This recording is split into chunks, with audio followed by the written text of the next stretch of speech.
back, I think. Hang on, let's see. And for some reason, like a lot of times, it was kind of like shorter kids who would try to bully me. Yeah, we're back. And like I don't know why, it was really just bizarre because like the thing about me was like I was like full grown adult height in like middle school. But anyway, okay, so I we're was, back. yeah, no, I went through a lot of bullying, just because I was so short. Like, always, I was the smallest kid, and, um, until probably ninth, 10th grade, and then I grew. I mean, I'm still short, but not as short as I was. But, yeah, um, yeah, there really wasn't much. I mean, I don't know. Like, I'm kind of glad that I went through it, but was it like what I say, like, oh, I'm, it affected me as far as, anything traumatic or anything, and I don't think it did. At least not in my opinion. Well, anyway, back to what I was telling the show here or whatever about the. I don't remember exactly what the question was, but pretty much I'll try to reiterate. I think it should more try to be handled at home by trying to teach your kids to be more assertive and to stand up for themselves. Mm-hmm. And also, it would benefit children if they learned how to debate, how to argue, just logical thinking in general to help day to day interaction with people, perhaps. Yeah. And just instill in the person that what someone says about you, it doesn't really matter all that much. It's inconsequential. But I mean, Mm-hmm. if it does get to the point where they just keep pestering you over and over again, then just bop them in the nose if it gets to that point. Mm-hmm. And then sometimes with some bullies, you don't actually even have to physically touch them. You just have to just stand up to them and just threaten violence to them.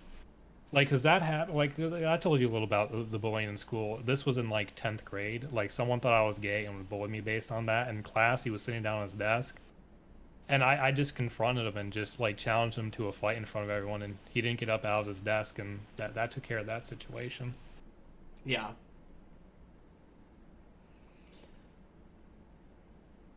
And his excuse for not wanting to fight or trying not to fight me because he said he didn't want to beat up a gay kid. But he'll make fun of one.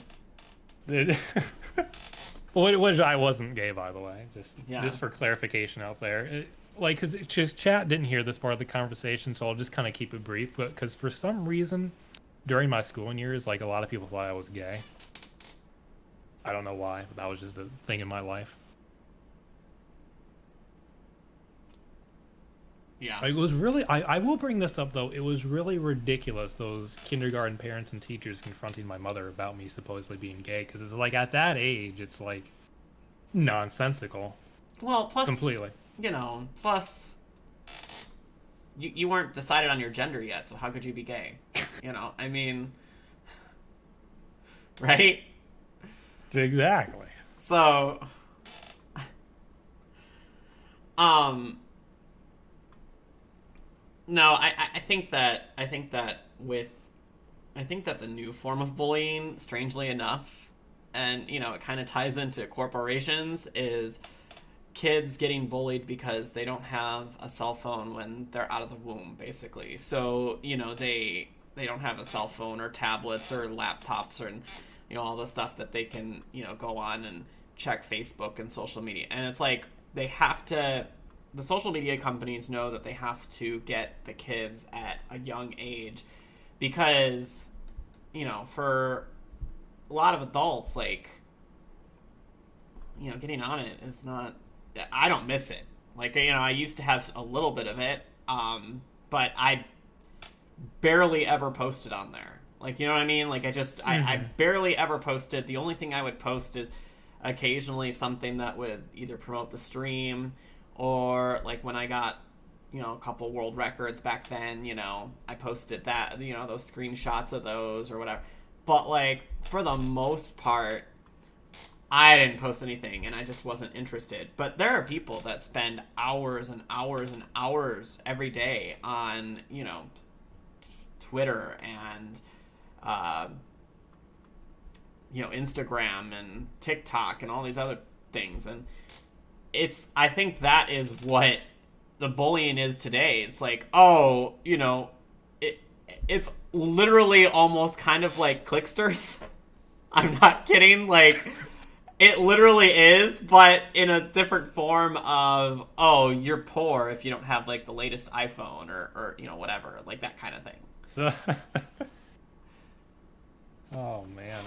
I wonder how younger adults, I should say, like, maybe like a 20, 21-year-old would just feel about, like, someone not even owning a cell phone. Yeah. Point blank, period. Because it's like, I don't own one. I got rid of that. I didn't need it in my life, nor social media, really. Like, I do post on YouTube videos, but to me, that's not so much as social media, because it's not, like, my personal life and inner thoughts out there, like, sharing every little moment and keeping up to date on things. Like, yeah. I'd post a video, reply to some comments on my videos, and just log off for, like, a week. Mog says, bullying when I was a kid, if a rumor came out, you got your clothes at Kmart. Dude, do you remember the blue light specials at Kmart? Those light up sketchers? No, there was this thing at Kmart called Blue Light Special. My mom took me into Kmart, and I remember these. So we'd go to Kmart on, I think it was like Mondays or Tuesdays, and we would go in there, and these blue lights would, like siren police type of blue lights would go off in the store.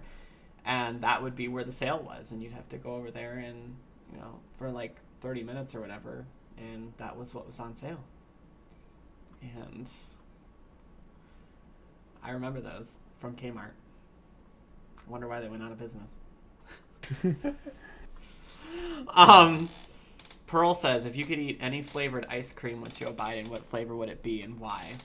Oh man, this is a good question, right? I could go on for hours here about this ice cream question. Let me tell you, I would choose my all-time personal flavor that is no longer in existence because the store closed down. It was a homemade recipe, but it was deep, dark purple cow. I would eat a gallon of that, Joe Biden, hands down, any day. Like, it really sucks when you find that perfect ice cream flavor and they go out of business. What flavor would you choose, though, Caster?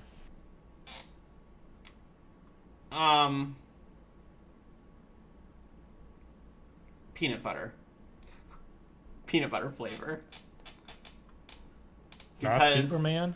Or butterscotch, because you'd have to eat one of the traditional old man flavors of ice cream. You know what I mean? Like, with Joe Biden. I mean, it only makes sense. I feel like. Wouldn't you worry, though, at the end of the day, he might yell at you like his staffers? I'd want him to. I'd want that unique experience. Imagine, I wonder what his reaction would be if a staffer just slapped him around. Dude. Wasn't it what he said, like, way back when, like, everyone on staff in my administration is going to be treated with dignity and respect, and no one's going to be yelled at and all this other stuff. It's like, well, kind of eating those words now, aren't you, buddy?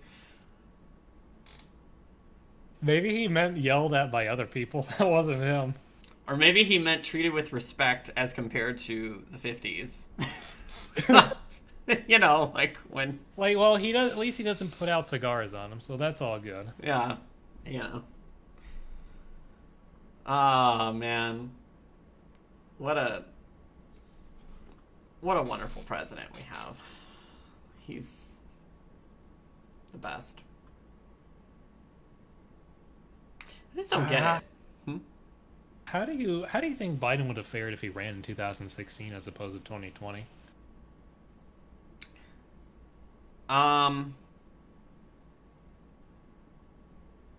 He might have done better than Hillary. He might have as done better than Hillary. As in became president in 2016. Yeah, I think he could have jostled Trump a little bit more, because remember the whole thing back then was, in 2016 the whole reason, or I guess the whole picture of it was nobody really liked Hillary or Donald Trump, right? Like, a lot of people that voted. Well, I mean, some people did. Like Trump did have a base though that genuinely did like him. yeah, they had their fans for sure, but like Trump had just been through a really messy primary where Ted Cruz was really got a lot of the like the evangelical base, right, which is something the Republicans have to rely upon. So there was a big, like, especially among independents, like just kind of apathy for both candidates. And so, Trump won by not that big of a margin, and then he beat Hillary because the Democrats had really low turnout because there weren't a lot of people that liked her, or had a high opinion of her. It was kind of like, well, I like her better than Trump. That's what most people voted on. And so, but people liked Obama a lot, and I think they would have seen Biden back then as adjacent to Obama, like. Oh, I definitely agree on that point. Like, he would have had a kind of like an incumbent advantage in a way, being Obama's VP coming right in 2016. Mm-hmm. Yeah. And so I think he would have fared better back then. And then plus, the woke stuff, that attracts a lot of the Biden voters, wasn't as prevalent back then. So Biden doesn't carry that torch very well, I feel like. And so he would have had more support back then, based on, the id poll stuff. So. My thing in Hillary Clinton in general, like I believe she could have won 2016 if the DNC had better strategy, and also if Hillary was just a better campaigner in general, and actually went and talked to people in areas like the Rust Belt and like actually try to talk to those voters, try to connect with them, and also have the media just put out like an alarm saying we're in danger, we need everyone to mobilize to go vote, and not do what they did and just be like, there's no way Trump will win, we got this in the bag. Mm-hmm. Like, because like you said, the 2016 election, it was thin margins. It came down to, I believe, like really 3 states by just like tens of thousands of votes only, really. Yeah, they really didn't. It was Pennsylvania that went for Trump, which Hillary thought was in the bag. Michigan that went for Trump that Hillary thought was in the bag. And what they were saying at the time was, Trump has to win Florida. If he doesn't win Florida, even with all the toss-ups, he has no path forward.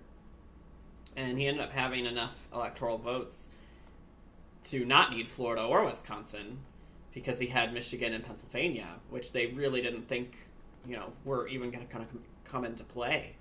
And, Hillary not going to, like, states like Ohio, Hillary not going to Pennsylvania, and I think she fumbled in North Carolina, too, which was up for grabs at the time. Yeah, I mean, I think she would have done much better if she actually campaign. And like the place she did campaign, she fumbled those as well. Because what I remember back in those days, she'd show up for like 20 minutes, and that was it. She did that in Tampa. It was just... Mog says, she did go out with her bad Southern accent, though. And hot sauce. And hot sauce in her handbag. That's absolutely right. And the greatest of all, Pokemon Go to the polls. Oh my god. That was the best. I still talk about that today, actually. I wish everyone would Pokemon Go to the polls. Like, wow. Do you even think she knows what a Pokemon is? I hope she does. She probably does now. She probably didn't when she said it. Oh man, Hillary. Wasn't that was a great time back then. Oh my gosh, that was hilarity. That was hilarity. What's up, Cowboy Astronaut? How you doing? 2016. That was a great election. That was That was the peak of fun, I would say, back then. So I mean, 2024 is gonna be a doozy. I can tell you that much, Caster. I just feel like this indictment circus is gonna... It's gonna backfire. It's gonna backfire in a way, but the thing is all the Democrats have to do, like, if they get Trump running on an independent ticket, it's gonna be a slaughterhouse. Like, it will be pretty much every Republican, maybe 20, hold their seats, kind of a thing. You know what I mean? Like you'll like if that happens, you'll most likely see a blue Texas. Mm-hmm. Yeah. It's gonna like Republicans win by thin margins as it is. With that split, it's like it would be like Ronald Reagan versus Mondale at that point. Mm-hmm. And yeah, it wouldn't even be close. I mean, and Ronna McDaniel, like I mean, it's not just her. It's like all the Republicans just seem like they have no idea what strategy is. Like I just don't understand this at all. To be fair, it's DNC as well. They have horrible strategy. But you know the problem for the Republicans though is that the DNC is the default winner, right? Like you gotta actually, you gotta actually go for the win. Whereas the DNC, right? So you're saying like pretty much your argument is like the DNC is pretty much like the default winner. Like they actually have the GOP actually has to try pretty much. Well, they're like let me put it this way because we've got a couple poker players. So if you have two people that are playing poker against each other, right? Well, if neither of them do anything, roughly, statistically, after any amount of hands, 50% of the time, both are going to win.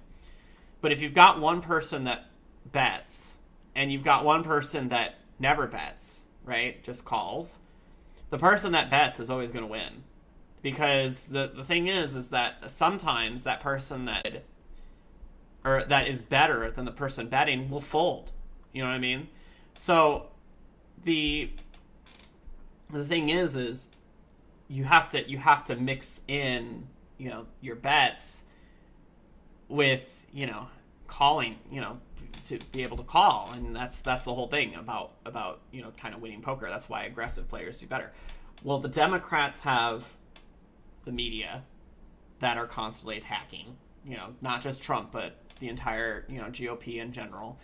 You've got a very loud, like, kind of like a woke base of, people that are loud. They're a minority, but they're loud. You've got a lot of the big tech corporations that, censor and, attack, again, what we would call right wing, but it's not really right. It's, how I feel about that. You've got all of this going on, and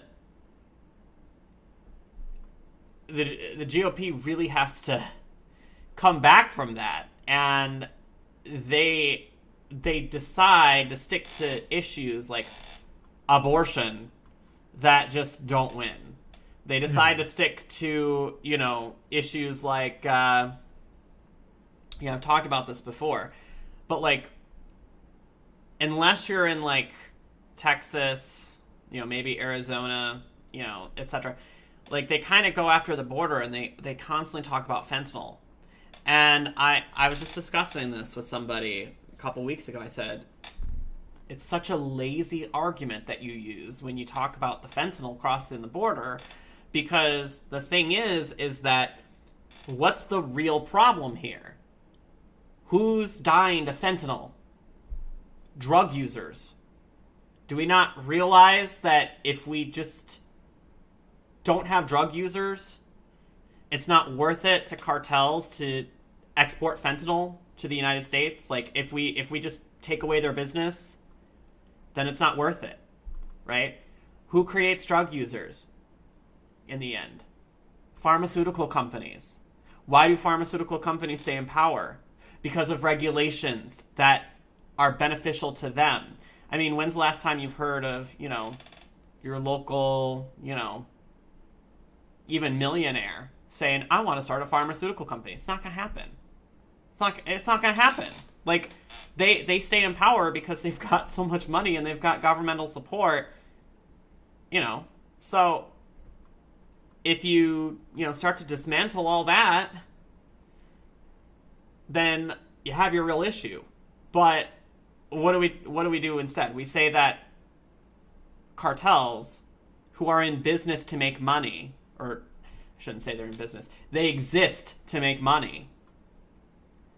They're just doing what cartels do. Make money. It's just like if, like your local pot dealer. Why, if he, even though, pot is legal in a lot of areas, like, well, it's still... here. Yeah, well, it's still legal in some, but guess what? People still use it. Do you know why do you know why people illegally sell it? Because they make money. Like, that's it. That's the bottom line. And so you have to stop the drug users, not stop the Mexican cartels, which are going to be evil anyway. They're just going to do what they're going to do. But people don't realize that. They just go, oh, the border has to be stopped. Like, okay, are you telling me that criminals aren't going to find ways to illegally cross the border? Is that what you're really telling me?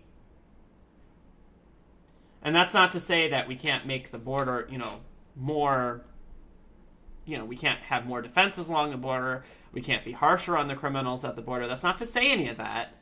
But that's not the base problem here, And to get some of these Republicans to realize that, they just don't want to hear it. They just,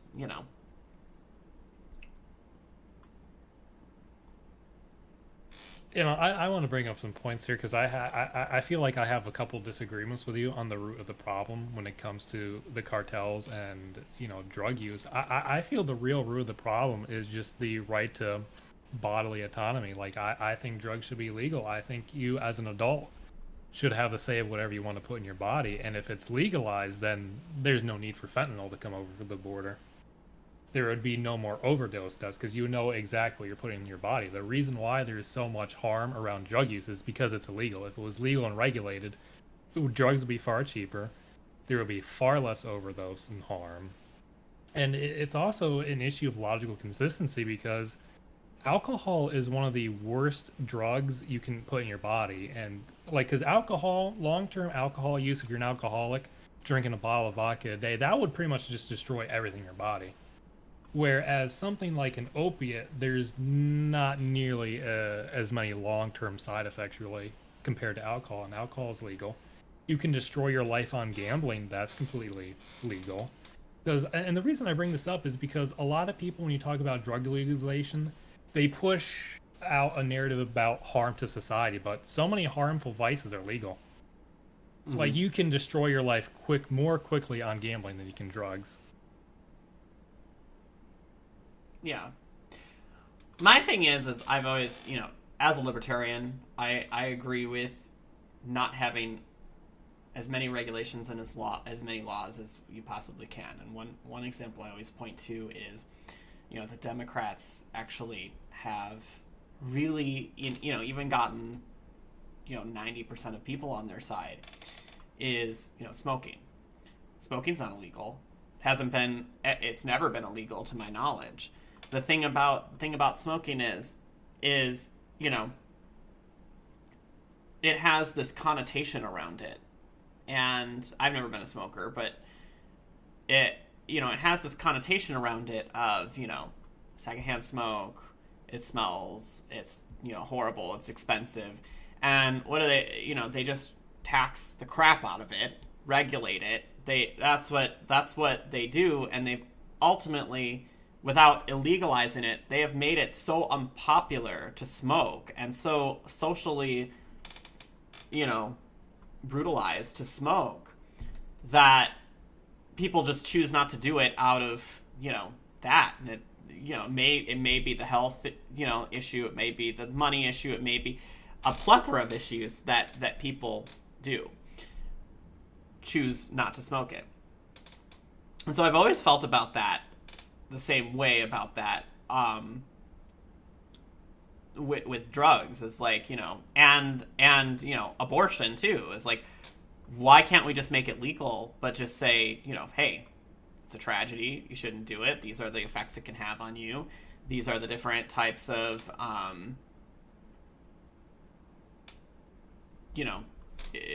be very transparent with people, consequences that you'll face is what I'm trying to say, and just be very transparent about what they can bring into your life. But I do think that one of the things that kind of protects the pharmaceutical companies is people don't discuss the addictive properties of certain drugs. And so when we talk about, the most addictive drug, which is heroin, well, what is that a base of? What is the base of it? Well, it's morphine, essentially, right? And so who regulates and controls morphine? The medical industry, right?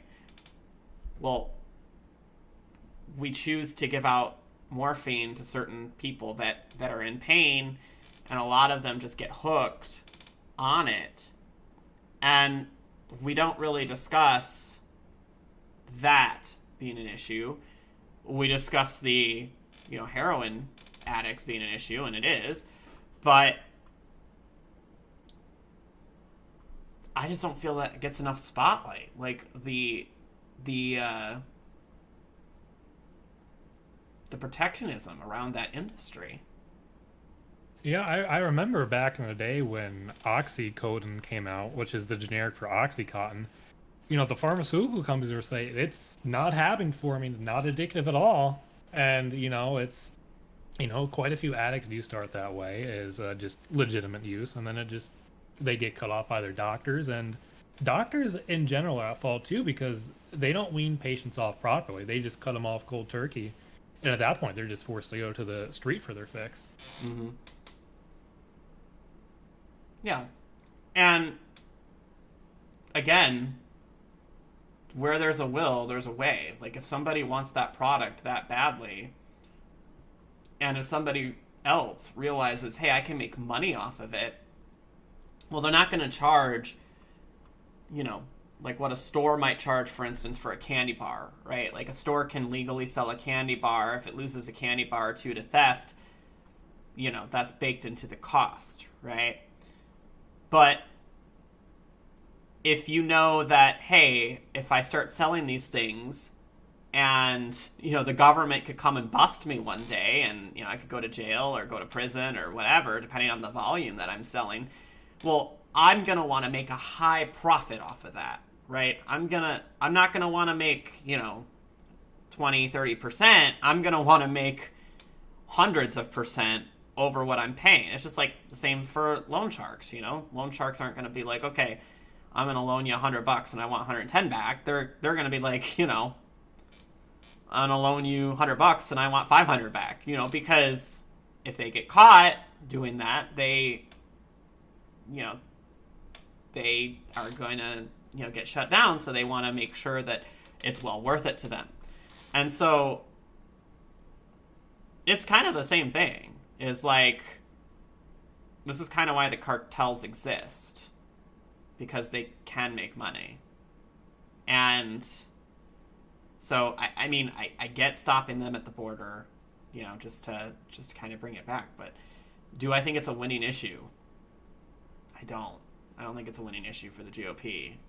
I think that the winning issues are kind of, I think, one thing that you could look at, especially with young people, that Democrats kind of touch on, but don't, Republicans don't, is like just dating, for instance. It's dating, you said? Yes. Yeah. Because it's very difficult for a lot of young men to date these days. Like, and they face a lot of,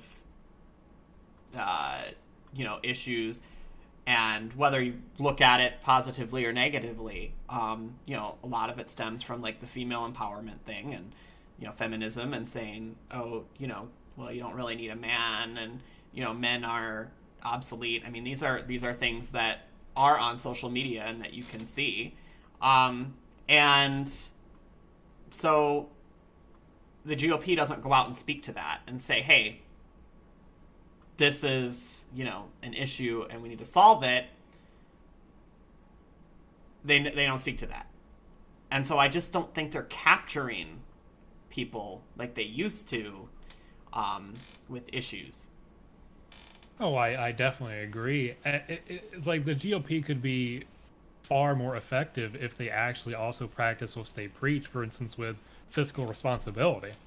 Like if they actually practice that, they would be golden, but they never do. When you get a Republican in office, they just run up the deficit. They continue to help in foreign wars. They were for the Iraq War, Afghanistan, dump a lot of money into that. And how is that fiscally responsible? Why not actually stand up to China and actually bring back our industry, revive our dying towns? But no, they, like you said, they focus a lot on the border and the cartel. And for the cartel, that's a lost cause. The cartel's here to stay forever, unless you invade Mexico, because the cartel, they're beyond drugs now. They've worked their way into legitimate industries in Mexico and infiltrated their offices and politics. They're here to stay. They're wedged forever there. Mm-hmm. And well, there's just like a lot I have to kind of say about certain things. I lost my train of thought there a bit. So like anything you want to add on to anything while I think a little bit? I think it's just going to, just kind of going back to the GOP. These issues are just not. I watch a lot of people that are a little bit more what I would, call conservative, and it's hilarious when they bring up issues like abortion, because they just never get it. They never get it that. They will tell you all day abortion is murder. It's a sad thing, and it shouldn't be legal and all this other. They don't get the fact that the government having power to stop something is no match for people not wanting to do it.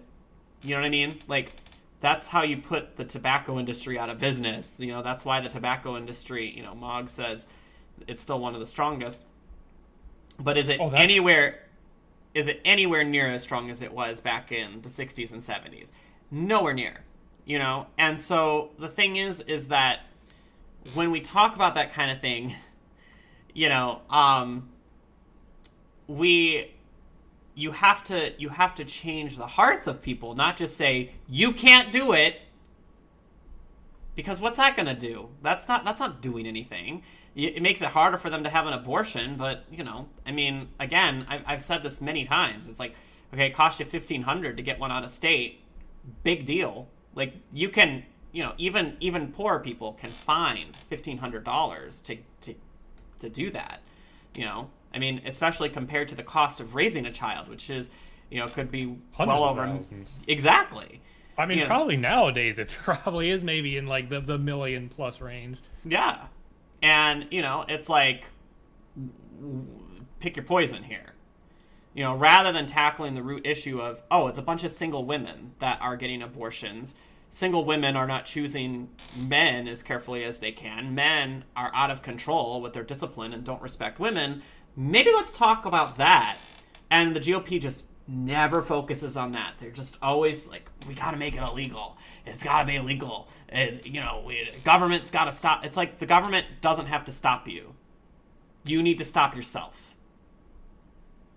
Yeah, Anyway. That's a huge issue I see. It seems, particularly definitely with the GOP, they like to focus on the fruit of the problem instead of the root of it. Mm-hmm. Like they're the same about drugs. Like they point at like cities like Camden, Kingston, Portland. Mm-hmm. And they talk about all those dirty, evil drug users. Drugs are such a problem, but no, that's not the cause of the problem. The cause of it's a failing, decaying society. You have to solve that root of the problem if you want to solve drug abuse. Because most people, if they are happy and fulfilled in life, they won't resort to drug addiction. Most people who are drug addicts, they're running away. They're trying to mask something. You got to solve the root of that problem first. Mm-hmm. And I hate how there's also like you can use drugs moderately. Like I hate how like kind of like a drug education is like kind of like just abstinence only. It's like if you're aware of the risks of drugs and the risk of addiction, you can use responsibly. Like for me, I used opiates recreationally, never got addicted. Like I would like every Friday I would use opiates once a week, never an addiction.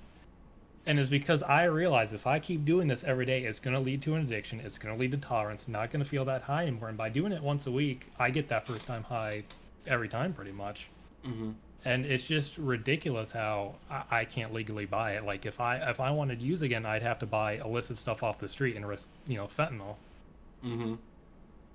And another point we talked about before is, taking kind of like a debate or logic class would definitely be beneficial to a lot of people because if you go on YouTube, you read a lot of arguments and they're just awful. They're catchphrases. Like, for instance, trans rights are human rights, her body, her choice. Those aren't arguments. Those are slogans. Right. They don't mean anything. Mm-hmm. Oh, no. That's the problem with doing it live off the cuff. You lose your train of thought when you don't have like things written out in time.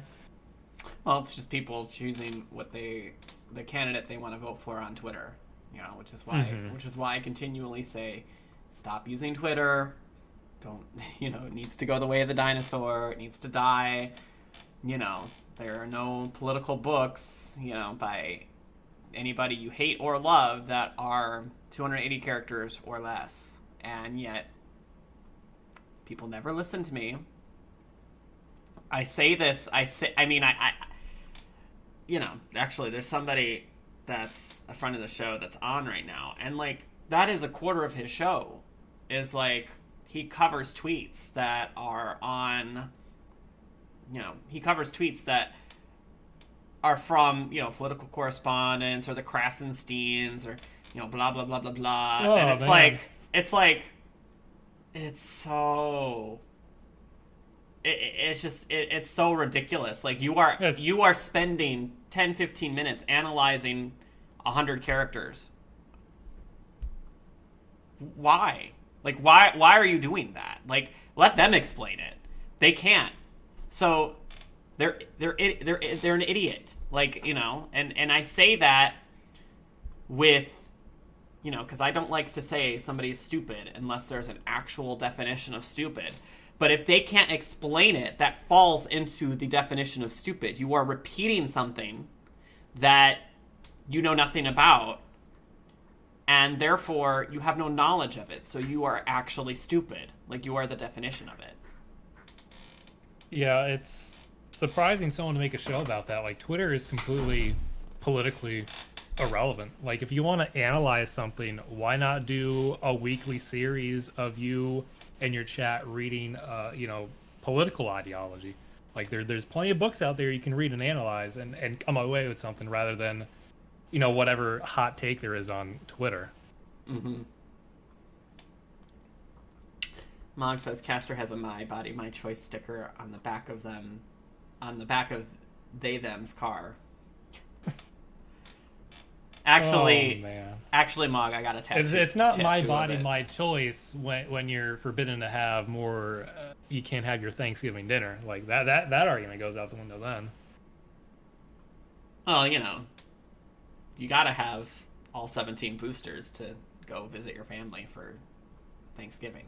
That's a given. If you don't, then you hate grandma, right? You want her to die. So.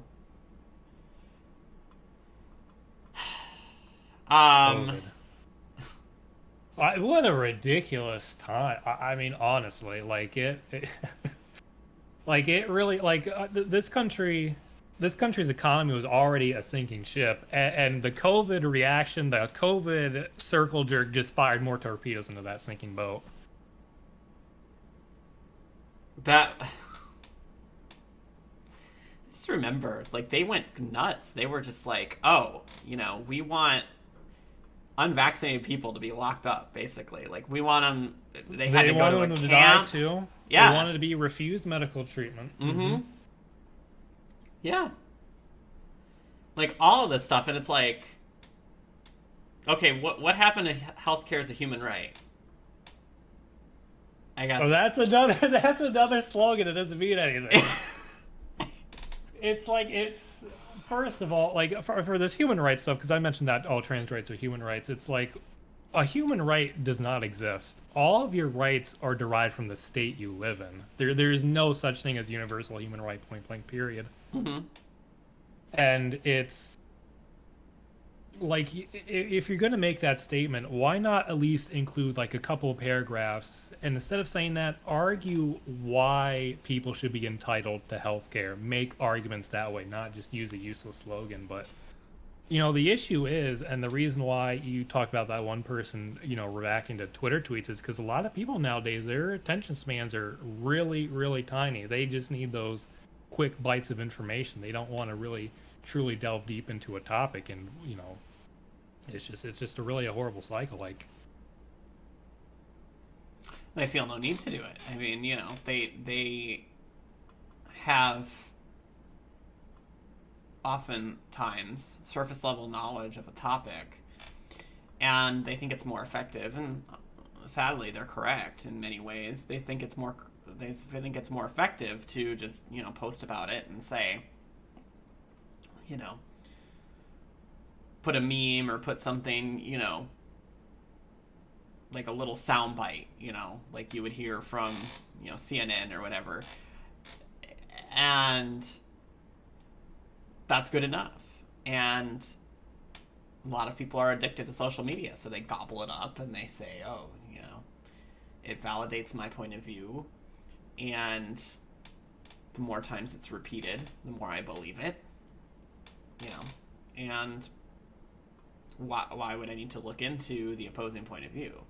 One of the things that I do quite regularly is like watch other people. I mean, as much as I really don't like, for instance, what's his name? Kyle, Secular Talk. I don't know his name. Who? Kyle from Secular Talk. I can't remember his name. His last name. Klinsky, I think. As much as I find his hot takes like ridiculous, it's interesting to listen to, because the thing is people don't realize how much there is in terms of what people want. They just have a different method of getting there. Another thing that a lot of people don't realize is, like, they talk about, for instance, like the alt-right, right? So when you listen to a lot of the figures, I want to stop you here because you brought up the alt-right. I remember that term coming to the meeting in like 2016, and I remember Hillary Clinton raging war against Pepe the Frog, and I just want to know, like, what is the definition of alt-right? Like, what is that supposed to mean? well, what they would I don't know what Google or anything else would tell you. My definition of it is, it's a lot of people that believe in their number one litmus issue is race realism and purity, basically. And so when Milo Yiannopoulos used it, which was the first person that kind of said, he identified as alt-right and, went around, and when that was kind of his peak time. If you listen to people that were more aligned with that point of view, for instance, like Richard Spencer, Red Ice TV, what is his name? I'm forgetting his name because it's been a while. He used to be on YouTube. Jared Taylor. Was, the people that were actually like identified as alt-right, like, they would actually say, no, we don't know what he's talking about. Like, he's not alt-right. He's He's just popular and being the face of it movement he's not really a part of. And so when you actually listen to those people, that's their number one thing. But when you get into what they believe and how they want a government to function, they want big government. They want, they essentially want, social services for, healthcare. So they want basically, but they want it decided on race. So for instance, if you lived in Sweden and you were white, you would get the free healthcare. There would be a select group of people, if they emigrated there, for purposes of, talent and whatnot, that would also receive it. And then everybody else, you're on your own kind of a thing. They want, they actually want, and they claim it's peaceful, but they want to pay people to go back to their ethnic countries, give them money to buy land and whatnot in their ethnic countries, but separate them from, the groups.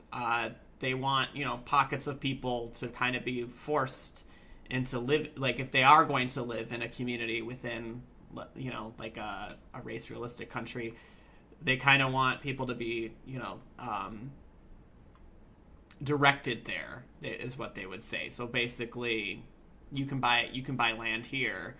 If you want to live anywhere else, it's going to cost you double, triple the market value, kind of a thing. So they want these big regulations, which is something that generally, and I'm not saying the quote unquote right always shies away from, because they at least pay lip service to the fact that they don't want those government programs. So it's kind of funny because the alt-right on policy actually sides more with those that are traditionally on the left, at least as far as, government size and services would fall.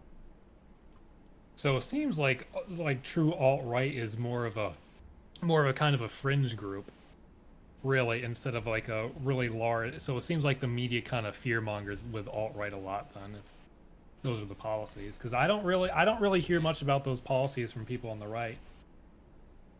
Well, I always ask people, I'm like, okay, they Joe Biden says white supremacy is like the biggest issue, whatever, like the biggest threat or the biggest issue, and I'm like, well, okay, when's the last time you've heard anything from the KKK? Like, when's the last time you've heard anything about that on the national stage?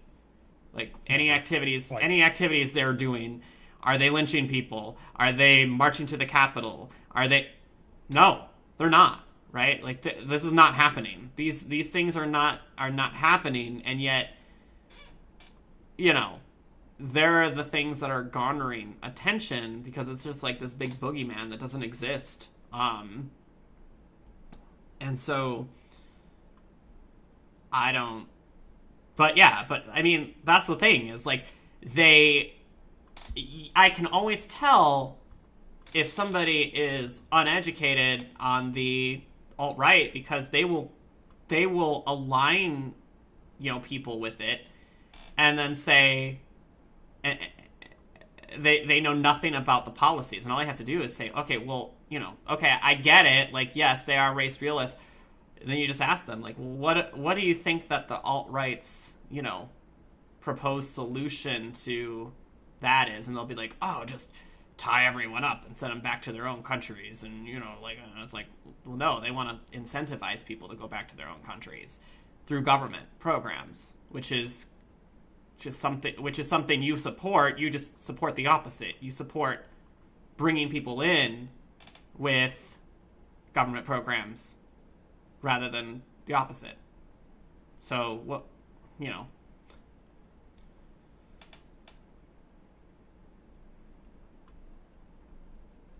just kind of interesting.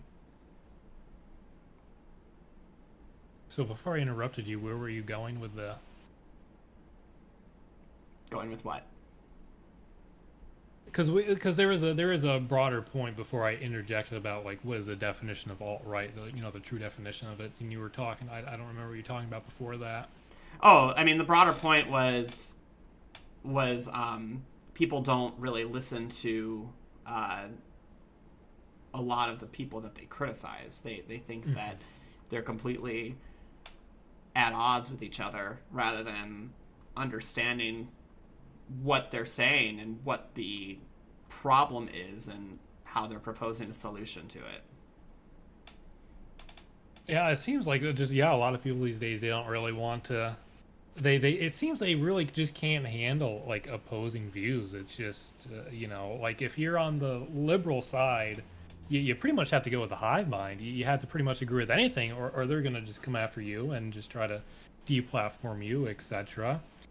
And another big issue these days is just, I mean, I think this will probably be an issue throughout human history, but like a lot of the common voting people, they're not really politically inclined. Like they don't really understand the economics of politics, because when you're running a country at a high level, there are times you have to make sacrifices. There are times you have to bend the rules, go against your own laws and ideologies. And one example is these Donald Trump indictments, because right now these Trump indictments, they're a poison pill. There is no possible way it can end beneficially to any side. It's going to anger everyone no matter what, because the most likely scenario is he's going to get a mistrial, and that's going to enrage the people on the left. And even if he goes to prison, he can just run for president, pardon himself. That would also enrage them. Or if he ends up stuck in prison, that will just enrage the right, and there will be conflict. So, at a strategic level, at the high point, you just got to let Trump go. Let him do his own thing. And like I said before, if you want to deal with Trump, you got to beat him on policy. That's what you have to do. You just have to beat him on policy. But no, they want to take this grandstand and just set a fire. Pretty much is what they're doing with these indictments. And same for COVID as well. Like, yes, there is a risk for older people with comorbidities, but at the end of the day, you got to keep the economy functioning, because if you take massive economic hits, that's going to affect everyone long term. And at the end of the day, people should make their own health decisions. If they're worried that much, they should isolate.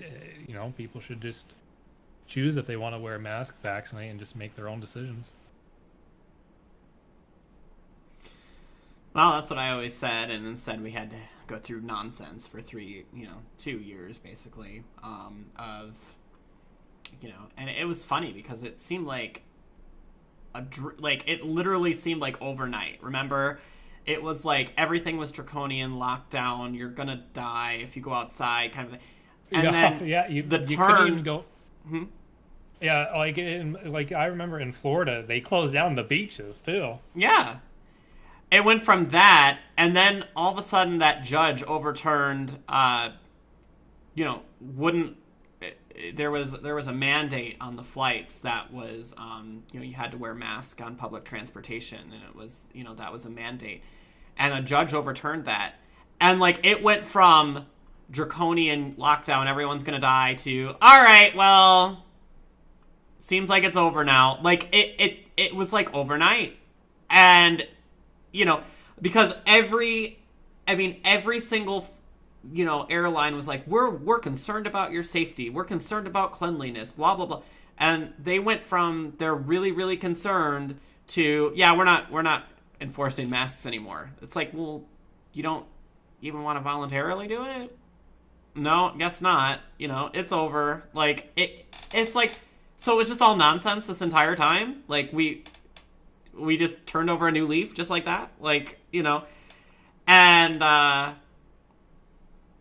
it really just goes to show you, how much nonsense our government puts out, right? It just, again. The funniest part is, during the whole COVID shebang is a lot of these politicians and stuff, they're all out partying. They're not going by these regulations. And there is one YouTuber, a doctor, his name's Dr. Mike, and he was putting out warnings about COVID, stay home, stay this, mask up. And a couple days later, he's pictured at a party on a yacht, and no one's wearing a mask. It's like, mm-hmm. Of course. It's rules for thee, not for me. It's just, I feel more it was about the government wanting to see how much control it has over its people. I feel that's more what it was about. Mm-hmm. Mark says, have you seen a flight to Africa prices? It's totally impossible. I have not looked up a flight to Africa. I've looked up flights to Australia, though, and I know that I mean, the last time, I had a flight booked to Namibia, like, in 2020 for, not in 2019 for, like, $800. Like, has it gone that much up since then? I don't know. Hey, what's up, Retro Mang? How you doing? Have you been involved at all in the streaming or Twitch culture, or have you seen anything new arise from that? So who's that a question to? To you. To me, I have not been, like, ever since I stopped streaming, I pretty much, like, unplugged myself from Twitch in its entirety. Like, I don't keep up with any news of the platform at all. I'm just solely focused on other things in life right now, and occasionally uploading on YouTube. I will start streaming on YouTube again shortly. Like, my aim is the first Monday of 2024 to start streaming again. But yeah, Twitch is just it's an awful place, just to put it lightly. And I am tempted to make a really long form multi-hour video about it, because it's just, the short reason why I left is it's an MLM. There is no organic growth on it. If you want to grow on Twitch, you have to suck other people's dicks, point blank, period. Like, in the Resident Evil community, I have to go and suck up the Bach, all those bland streamers. And there's also the issue is, like, a lot of people I notice who actually come to my stream, who raid, etc., a lot of them, they're just looking for a follow back. They're not there for my content. They're just there to try to get me out of the downline, bring over my community, and just prop them up. Whereas on YouTube, when people actually subscribe to me on YouTube, watch and comment, like, they actually genuinely enjoy my content. There's no sort of weird, like, contractual kind of parasocial MLM stuff going on. I still have people privately contact me to this day, and they ask me, like, hey, where have your streams been? How come you're not, haven't seen any Resident Evil streams lately? And it's like, they don't even know that I did this, or that I have,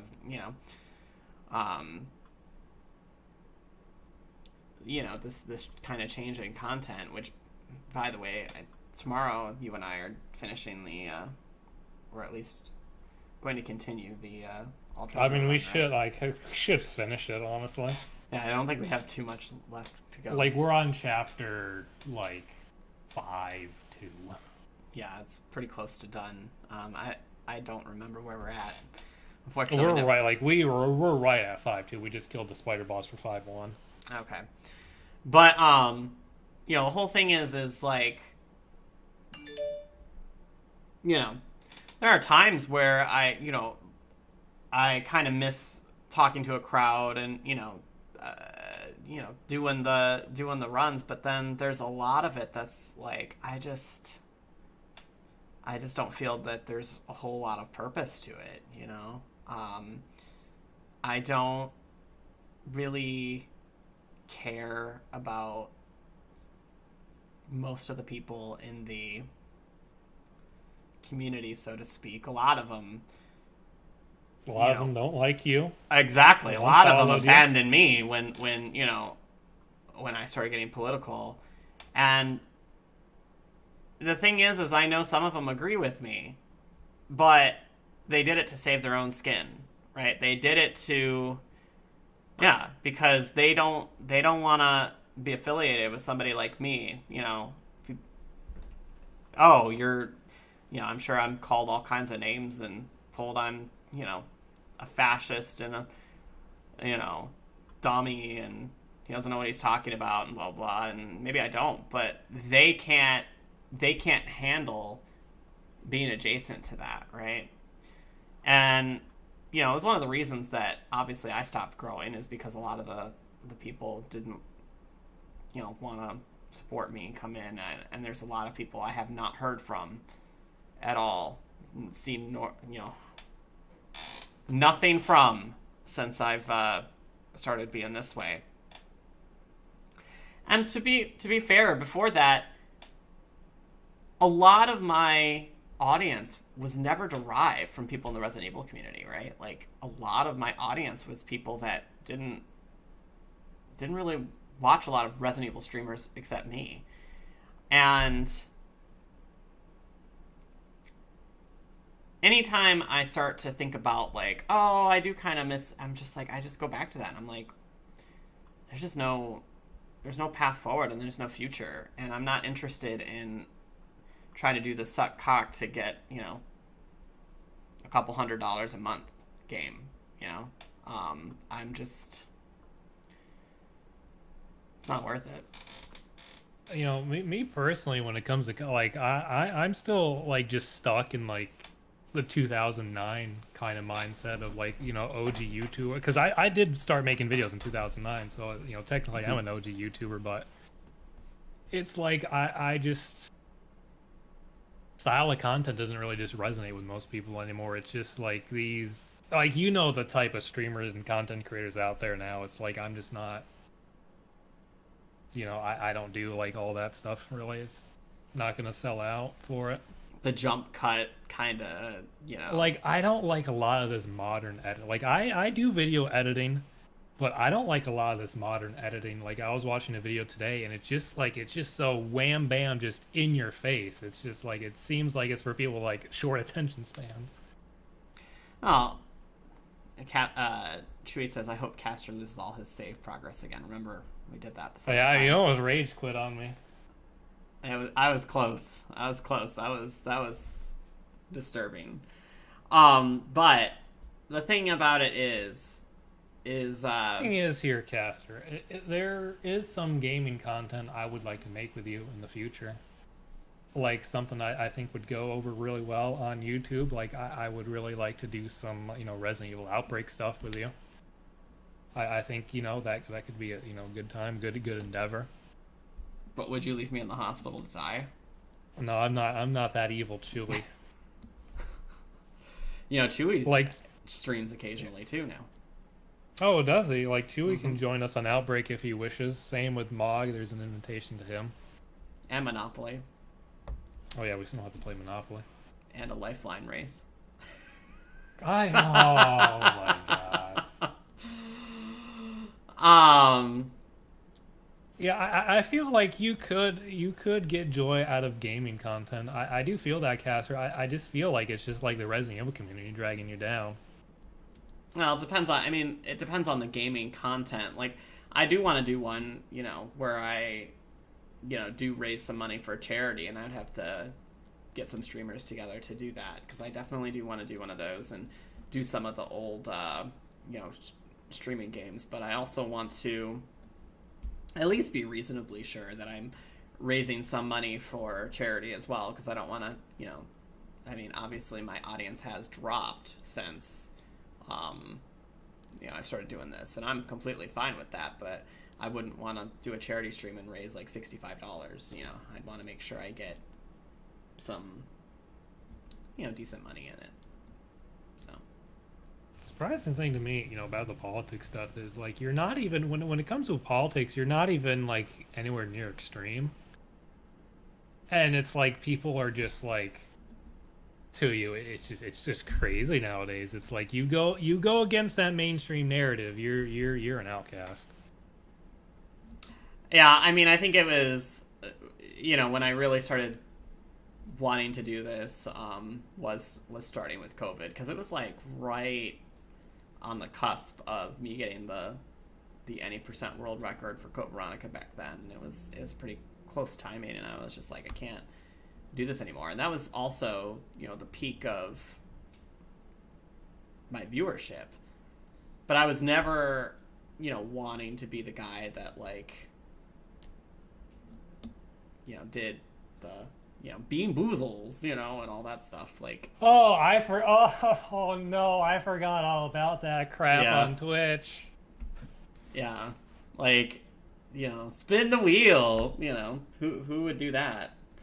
Like I just always tell people it's like it's so gimmicky. It's so gimmicky, and the problem with gimmicks is Freaks have desperation as well. Yeah, they don't last. And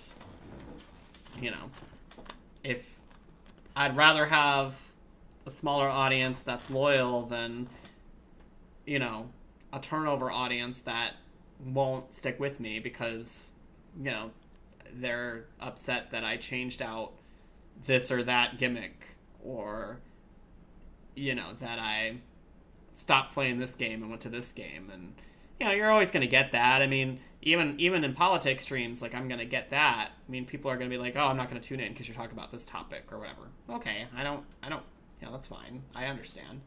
But do I want that to be the core? And I know for some people it's the core. And I would rather not. Black Tiger distracted me in my thoughts. It's gonna bring something up. Yep. She's a bully. I told you she's a bully. I don't know what she's doing. I don't know.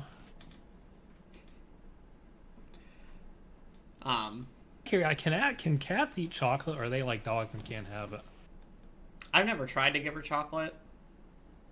I have given her a lot of human food that I probably shouldn't, but I've never tried to give her chocolate. Mm-hmm.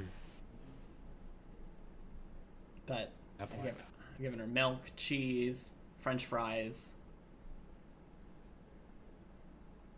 I'm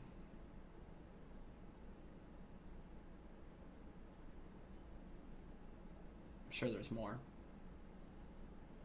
It would be fun to do, actually. I wonder, this is one thing I wanted to bring up. It would be fun to do a debate, like an actual, like, prepared debate with all talking points written out and stuff. Like, have something, like, really, really polished. Because I must say, like, I definitely enjoy doing this with you, but, like, my one little, like, peeve is, like, sometimes I feel like I don't come off as articulate as I could be because, like, it's off the cuff. Like, I'm unprepared. It's like something I thought of on the fly. I didn't have time to like write out something proper. So that's like, be definitely fun to do something like that in the future. Yeah, we'd have to pick a topic, mm-hmm. And figure it out. And then what I always like to do with debates is like have a question, so that way it doesn't get off on a crazy tangent and into different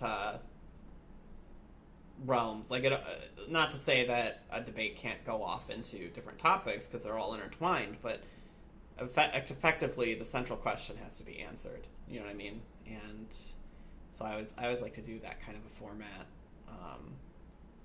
when I do debates, because then you can't really stray too far off course. Maybe chat could come up with a topic we could debate. Mm-hmm.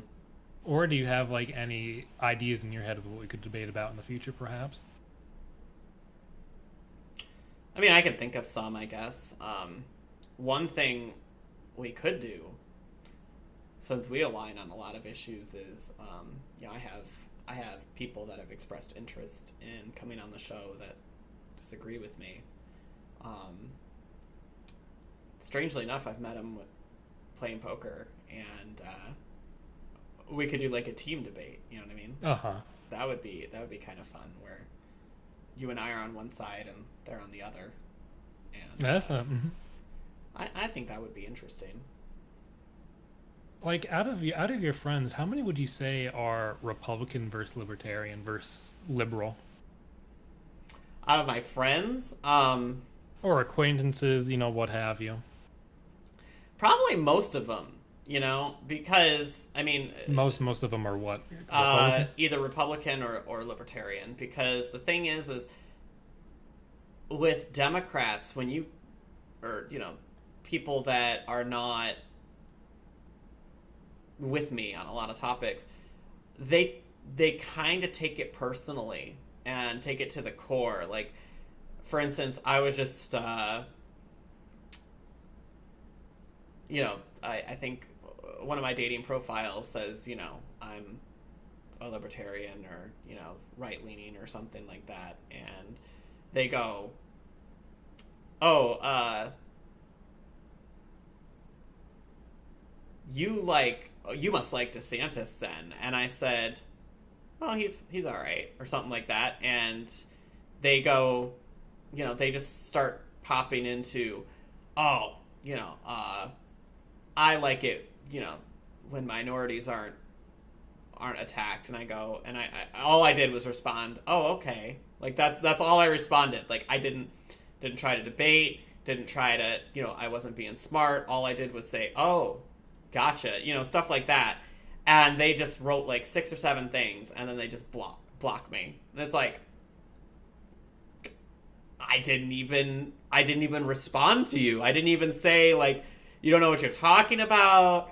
I didn't say anything to you. And this is common. Like, this is not a, one-off or, somebody that, I mean, it's quite common. I do have, I think, some poker players that I play with that I think would be a little bit more settled, so to speak. And they actually, a few of them have asked about this live stream, so I've been very, they've been wanting to come watch and everything, but I would say a lot of the poker players, at least here, are more Republican. Actually, they're probably more Republican, not libertarian, so they would probably disagree with me on some topics as well.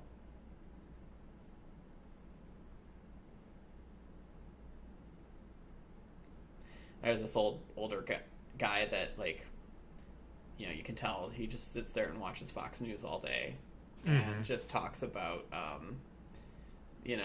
like the border and wanting to build the wall and abortion. Like, he's pro-life and, just everything that a Republican, like a typical Republican would agree with. And, at poker, and sometimes you don't want to challenge somebody because then, you're going to be playing with this person for a while. So, like, it becomes a really unpleasant place if you start arguing with somebody, on a deeper level and whatnot. But it's just funny because, he will just mouth off about, basically Fox News talking points. And there are some people that disagree with him and will, like,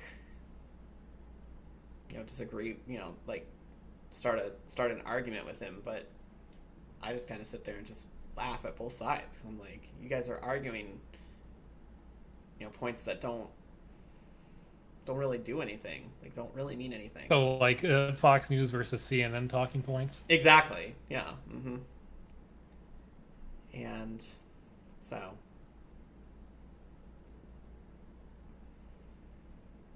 I'm surprised you haven't gotten any negative comments about me at all. That's what I'm surprised about. What do you mean? Well, I mean, because, we're in the... Well, what category are you in right now? Right now we're in just chatting. Oh, we're in just chatting. Because it feels like, in the politics category, it feels like, it has a certain kind of more... Well, what would you say politics is kind of regarding? More like right-leaning users for Twitch in the politics category, or... I get people... I mean, there are a few libertarians that have strolled in, but usually when I'm in politics, and, today I wasn't, because I didn't know where this was going to go. But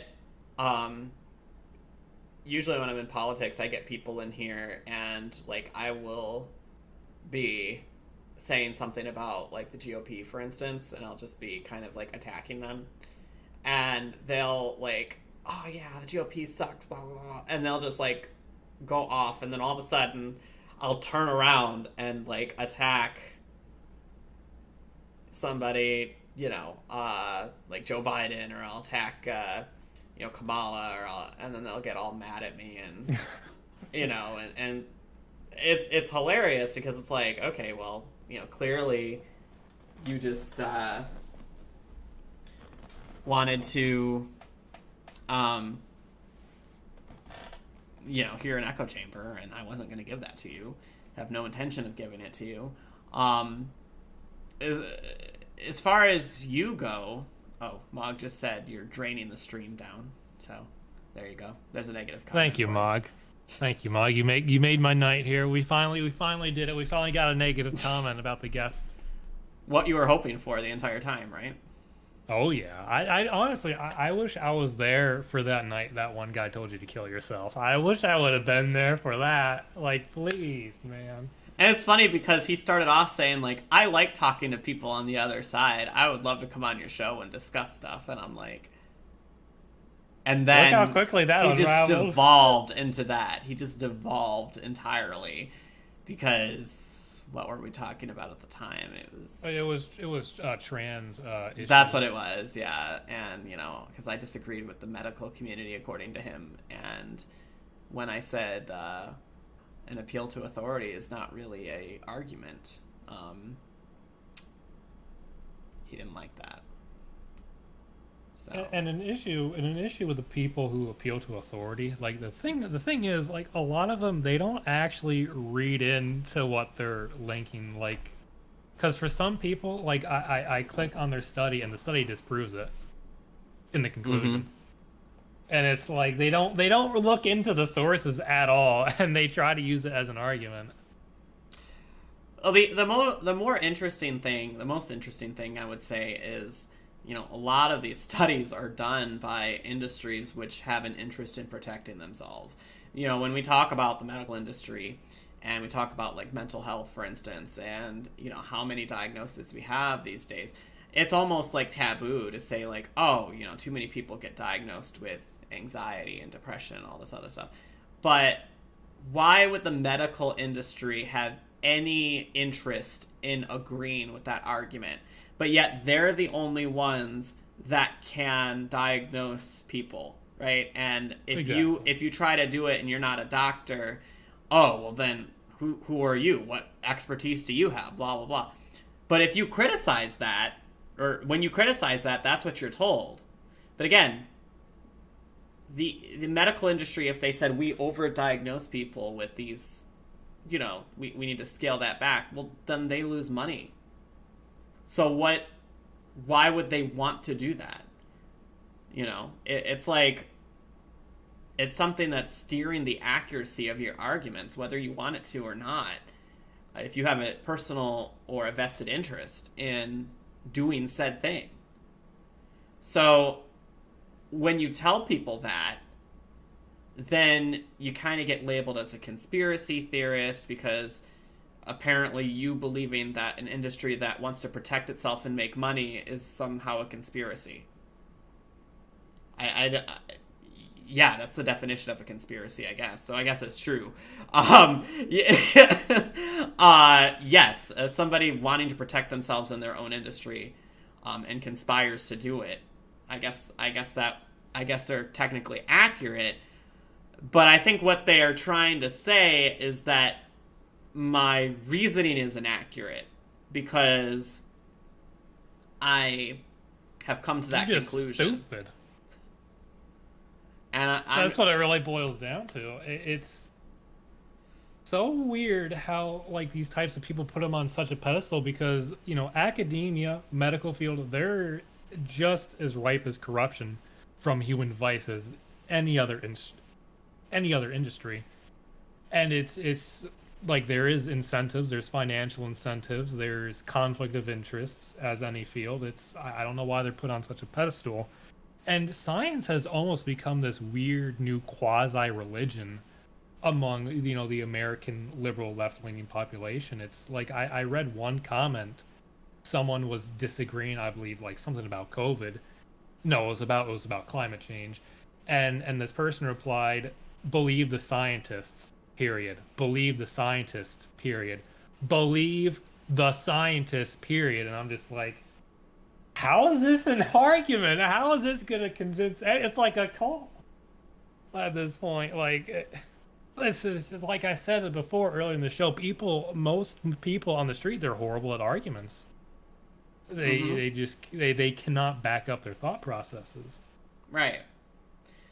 Well, it's funnily enough, that's what we kind of, one of the things that we do in HR is we give examples, because they will just come and they will bring you a problem and they'll be very vague about it, and then you say, okay, can you give me clear cut examples of what's being said, or how this is happening, or how this is slowing down production. And what they do is they go, oh, just, people say this, and, I've heard like 18 comments this week, and but like when you actually try to nail it down, they often won't come to you and say what the what it is that is slowing them down, kind of a thing, right? So it's ridiculous, because these types of because you can't build policy or correct an issue that isn't clearly defined as the issue.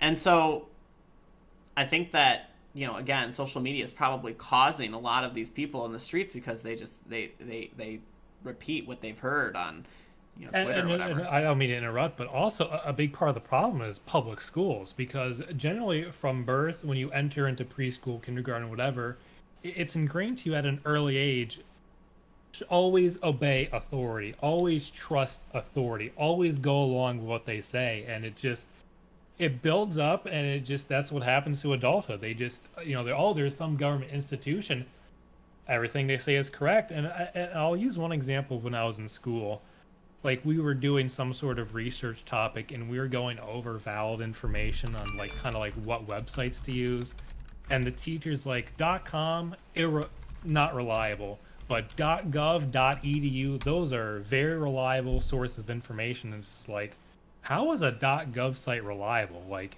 if the government is giving you data, there is a conflict in interest. For instance, like unemployment rates, like the government's going to want to give you the best numbers possible.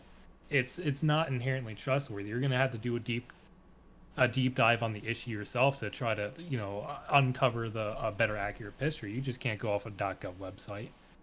And it's just that's just one very minor example of the kind of appeal to authority brainwashing that just happens in public schools. And, back onto the topic of, believe in the scientists, believe, trust in science, it's completely opposite of what science is supposed to be. All science is just a method to try to find information. It's not supposed to be blindly believed, point blank, period. Mm-hmm.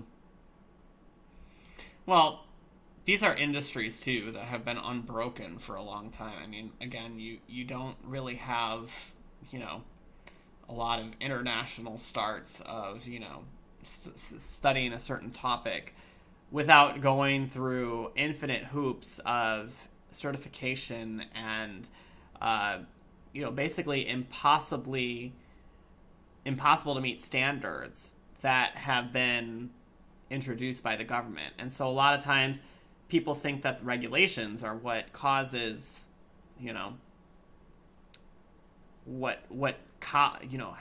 causes the big corporations to be accountable.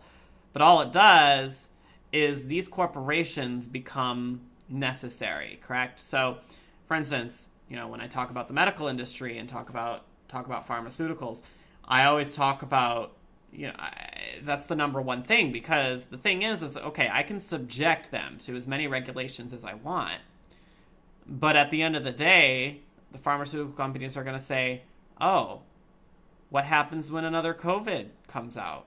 What happens when you need some drugs for, solving this disease or this issue? What happens when you have a mental health crisis and, people start killing themselves in the streets? What happened, And then I have to say, oh, well, I have to balance my regulations with the needs of the population and the country. And so, that's where corruption happens. Well, I might let those industries slide, but am I going to let a brand new, startup company, am I going to let them slide with the regulations? Absolutely not. They have no power over me. They have no sway in my decision. And so, the regulations actually become protectionism rather than, protectionism for the consumer. They become protectionism for the corporation. And that's why we talk about like crony capitalism and all this. And, you know, people always point this out, you know, when, you know, for instance, they you know, the best argument, you know, that you always hear if you tell someone you're a libertarian, they go, oh, what about the roads? And they just go, slam dunk. Roads, got him. He can't come back from that. There's no argument. It's just over. Well, okay. Do you know who has a monopoly on the roads? The government. Do you think you could, as a consumer, go out and build a road? Do you know what used to happen, you know, before the government controlled roads? People made their own roads. And they maintain them. This happens even in, you know, like villages in, you know, like small villages in like Africa and sub-Saharan areas and everything. Like people make roads. Like it may not be like highways that people drive on, but like to get through a village, you don't think people are just like jumping through trees and brush and, you know, savanna grass and all that. Like, you don't think that's happening, do you? Like, they make roads. I mean, roads are just necessary. So, like, you either make them or you rely on the government that steals your money to make them, right? So it's just a monopoly that they have. You can't just make a road without, you know, 10 levels of approval. And people don't get that. It's just, they think that's just a slam dunk argument. You know, back on the mental health topic, like, what is your take on this quote unquote, you know, mental health crisis? Any thoughts on that? What are my thoughts on the mental health crisis? Well, because you were talking about it a bit earlier in the discussion of pharmaceutical companies, because, you know, you said, you know, apparently there's this is me saying, you know, apparently there's a mental health crisis nowadays and like a overdiagnosis of certain things like depression and anxiety. Well, first of all, I want to find somebody that can define, you know, and I don't mean look on Google and, you know, pull up what Wikipedia says, but I'm saying define what mental health crisis is, right? Like, what does that mean? Because I need to know how to, you know, does that mean, how do we measure that? Is that 20% of the population has, you know, a mental issue or, you know, diagnosable? And by the way, Vincent, Rain, how you guys doing? Sorry, in the middle was in the middle of a point and I haven't talked to chat in a minute, but we'll get to that in a minute. But again, like, you have to have a definition, a solid definition of what defines a mental health crisis. Is it a particular amount of activity by those that are mentally afflicted? So a particular amount of violent criminal activity, for instance, or a particular amount of drug activity, or a particular amount of, you know,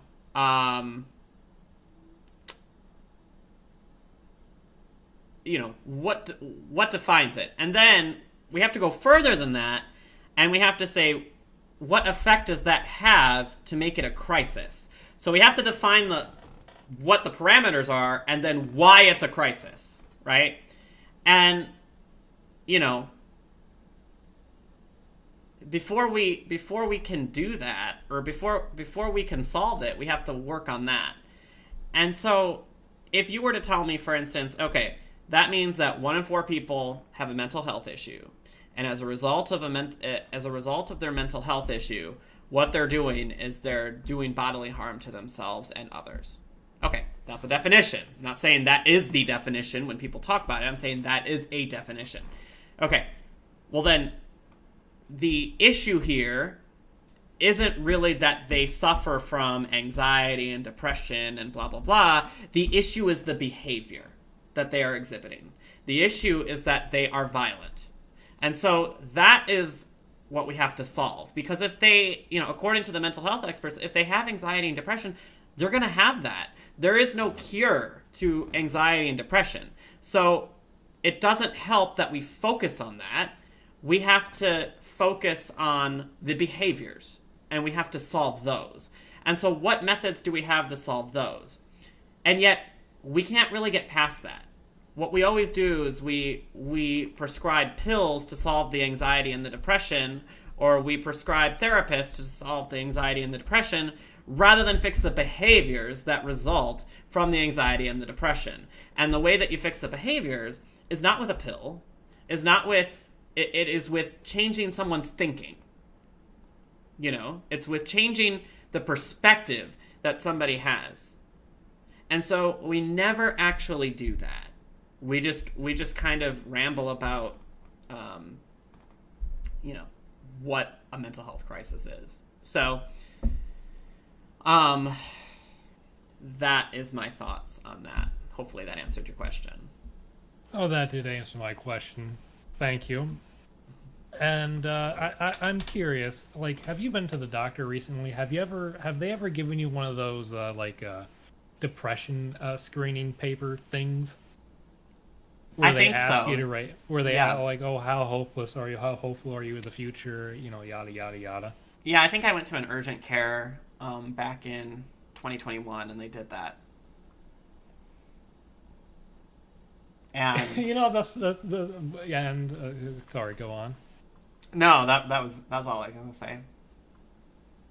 I mean, the funny thing about that is, I'm in a bit of a disagreement with you on, treatment about being a thinking problem. To me, I feel like these quote unquote mental health issues, I feel like it largely stems from environmental causes. Because a lot of people nowadays, they're in dire financial stress, they're in a dead-end job. And when they look at the state of the world, the state of the economy, well, of course they'd be, hopeless about the future. Of course they'd have anxiety. To me, it's just normal human reaction to a poor environment they're in. And you really just can't treat that. And so instead, they just give a pill to hopefully, in the case of depression, just numb their emotions and just have them kind of just shut up about the problems they're experiencing, just go back to work and just go be an obedient worker. That's how I feel it really just what it delves into. And a lot of the issue I have with psychiatry is it's just completely cultural. Like, it even says so in the DSM and so on. It depends on symptoms, depend on your culture you're brought up in. And another problem I have with that is, well, if you grow up in a certain culture, why can't you reject that culture and just say, no, this stuff doesn't apply to me, these norms don't apply to me? Why can't you do that? It's just, to me, psychiatrists are just a strong arm of the state and just help keep people complacent, shut up, and just go back to work. That's my view on it. Mm-hmm. I'm going to catch up with chat a little bit because I think it will lead into a different topic here in a moment. And I get where you're coming from on that.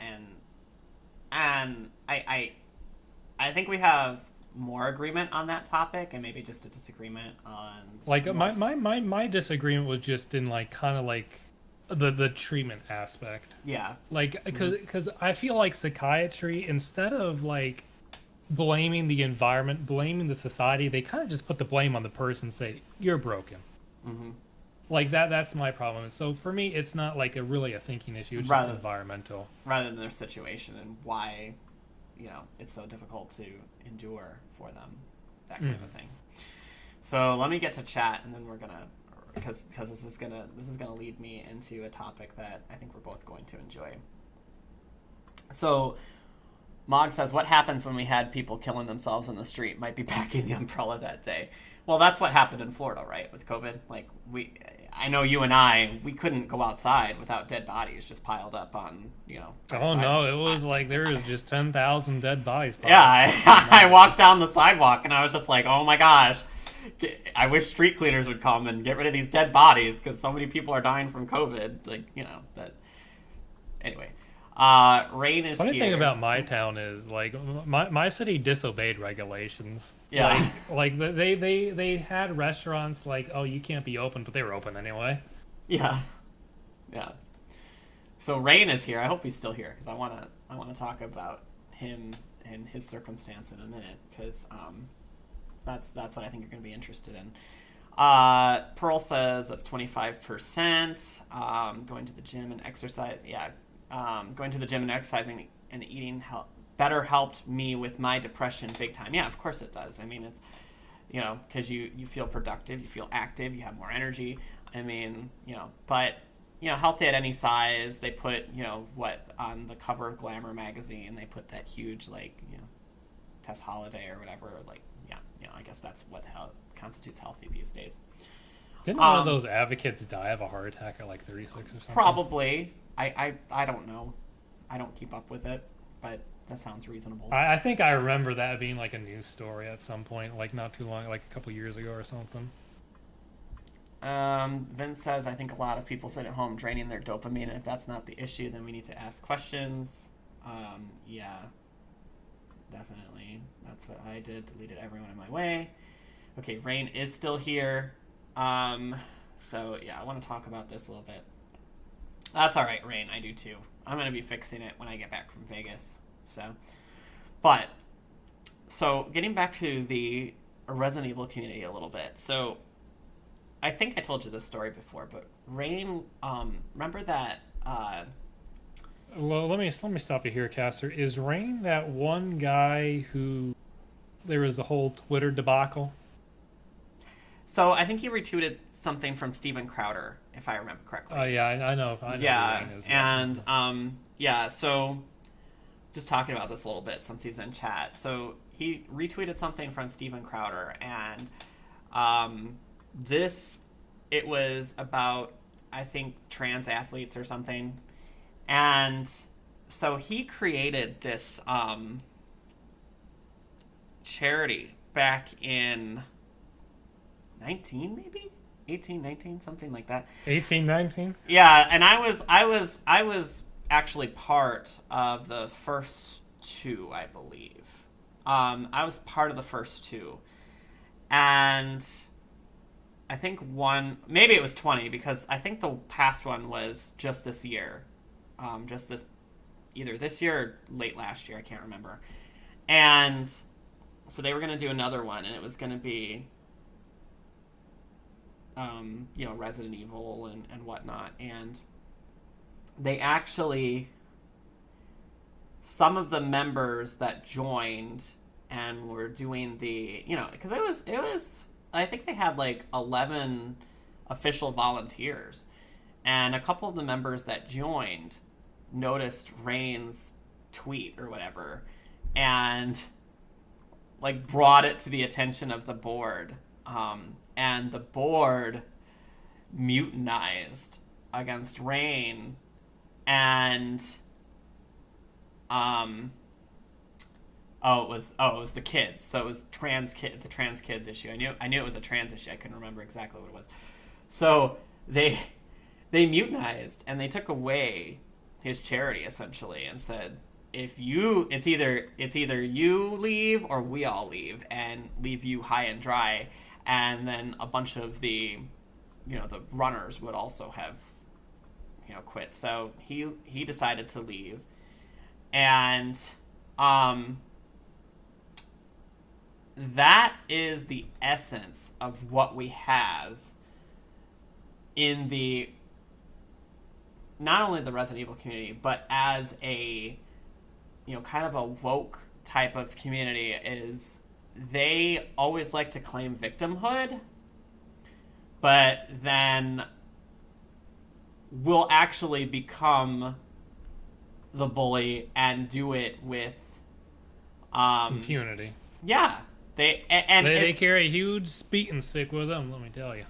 Right, and so it always has fascinated me that they cannot take an opposing view to who they are, right? I mean, I've had to deal with it my entire life. It's like I still get told like I'm apparently a child molester because I'm gay. Like I'm still told that. Like it's not very often, but like you get told that, and I'm like, nope, I hate kids. Get them away from me. Like I want nothing to do with them, and they don't believe me. Like they think like, oh, I secretly look after 12-year-olds or something. I'm like, no, I don't want nothing to do with them.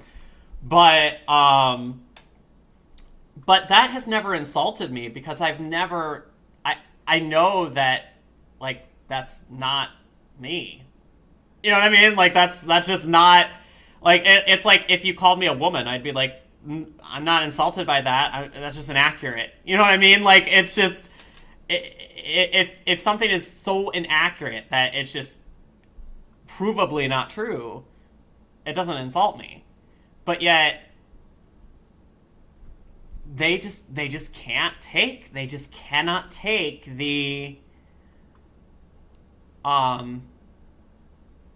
attack. They think it's like a character attack or something. So have you had any experiences like that? Or, I know you mentioned one at the beginning of the show when you were made fun of in school for being gay, and yet... Well, I'm not, like, I just want to clarify I'm not gay. They thought I was. Yeah. Mm-hmm. That's correct, yeah. You're not gay, but they thought you were, and they made fun of you for it. But do you have any thoughts on that whole thing? Like... About me being attacked and insulted? Well, more like, do you have any thoughts on the overall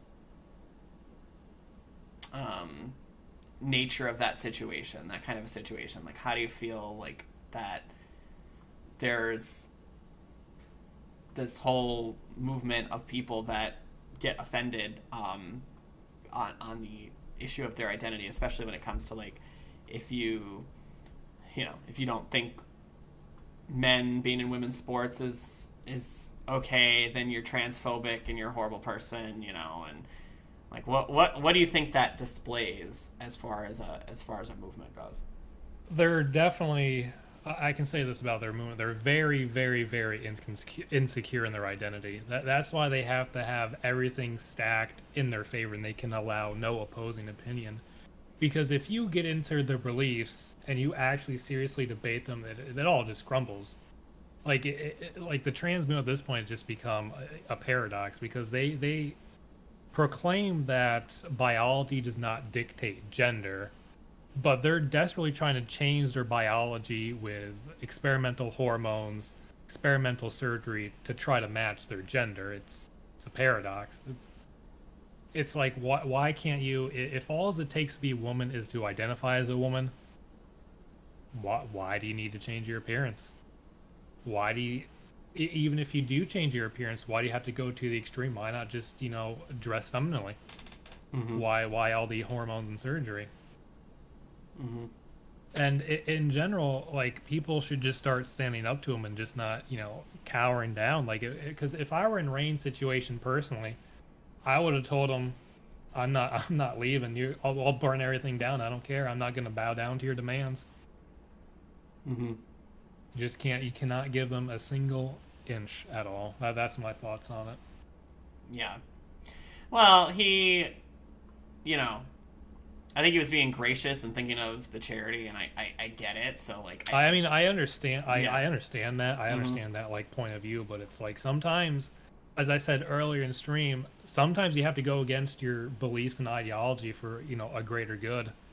Mm-hmm. And in my opinion, not bowing down to these kind of people would be a greater good over the charity, from my point of view. Yeah. I mean, the whole thing is just, they did this too, with another streamer that was in the past was... remember his name now. It's like Cameron or something, but he was part of the retro community. And so he mentioned, he was like a partner, and at the time you needed you might still need this, I don't know, but a partner can create these like groups or these like families or whatever that you can be a part of. And in order to like, so he created this like group that, some of the retro streamers became part of. And what ended up happening is he saw that somebody in the group one day had the, LGBT Windows key, exclamation point, 123 F9, speaker volume increase, speaker volume decrease, that whole acronym. Like they had that acronym that they were, they were posting as a tag. And he just said, oh, just so you know, I just, it's a it could essentially be considered political, and just don't want anything political. So if you wouldn't mind removing it, on the team. And this guy,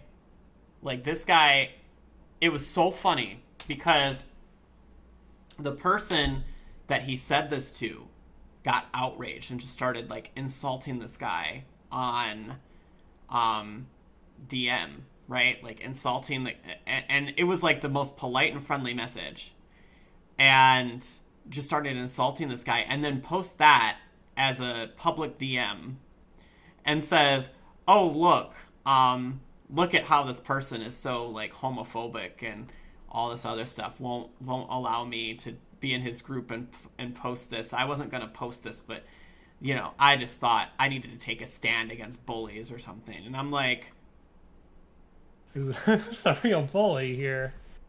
Why don't you just say, oh, okay, I want to use the tag, I'll leave the group.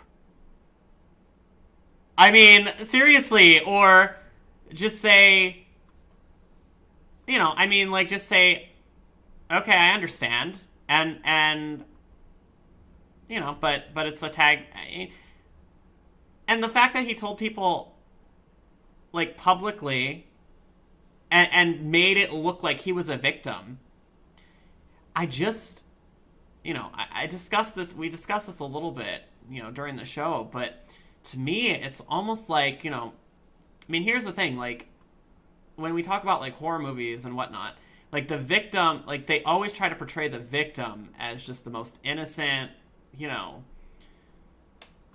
never did anything wrong, like, completely on the side of good and everything, and everybody else is just,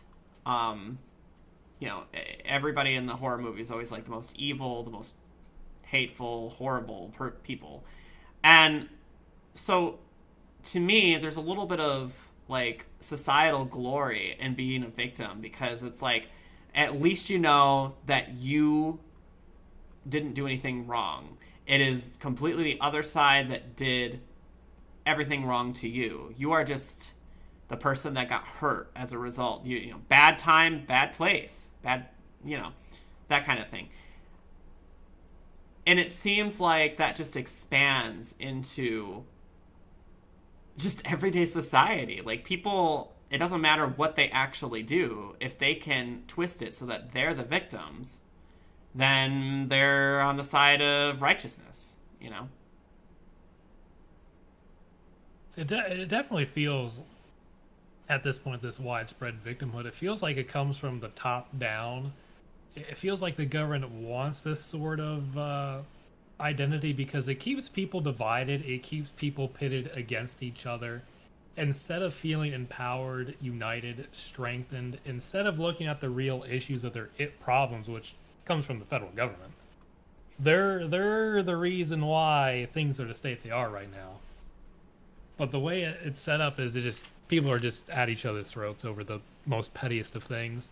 Like, it's your gender identity, sexual orientation. It's nothing special at all. I like who really cares, what you stick your penis into. Like, if you want to sleep with a man, sleep with a man. Doesn't matter. It's not even it's like you said, it's not interesting. No.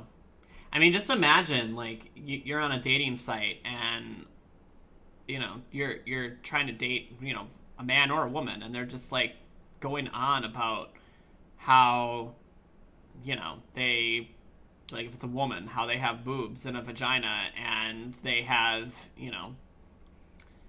they like wearing heels, and they like uh, doing things women do, which is, um, According to Dylan Mulvaney, it's spending money you can't afford on dresses. Like, And- how is Dylan Mulvaney? Cry- How is crying. he championed? what was it like getting like writing spending 30 minutes on a strongly worded letter and then not sending it? There was Something about crying as well. wearing your hiking heels, and running out and getting scared by a bug when you're outside hiking. It was like the most stereotypical crap ever. It's I know. And I'm just like, and he is popular. Why? and he even got to meet Biden. He did. He got to interview Biden and grill him for not doing enough for the transgender community. When are we gonna meet Biden? I don't know. But, I mean, it's just... It's always... Rain says it's their way, or you're labeled a bunch of lies, and they try to cancel you. They claim to be against fascism, but they practice it. I mean, the whole thing about that is...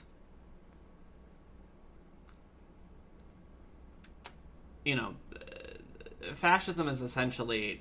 there's a lot of facets to it, but one of the biggest things is collectivism, right?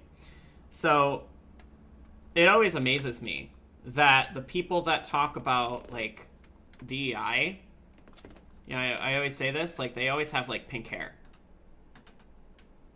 It's they always have some crazy color, unnatural hair, or they have the the Karen cut kind of a thing.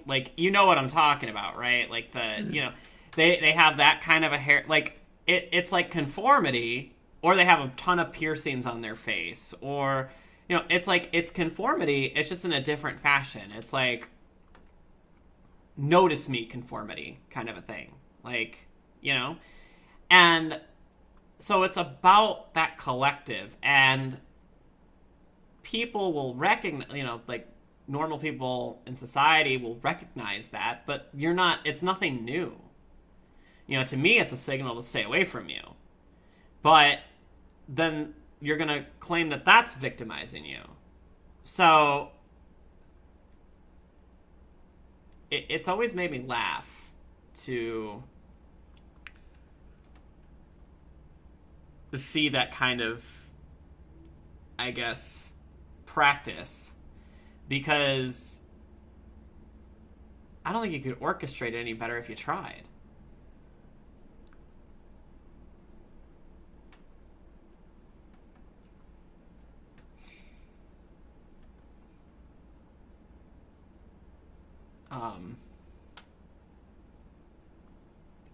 But yeah, that's how I think of that. I wanted to tell that story since Rain was here. Did you hear about that one news story where a woman who had cancer made a comment about a trans flag in the clinic, and all World War III broke out? No, I didn't. Yeah, apparently what happened was she made a comment about why do you have a trans flag displayed, and they weren't having it, and they wanted to educate her on trans issues, and she said no, and they refused to treat her for her cancer. Where was that at? Can you pull up the article? I'm sure if you type it in Goggle, you can find it. I don't remember what state it was.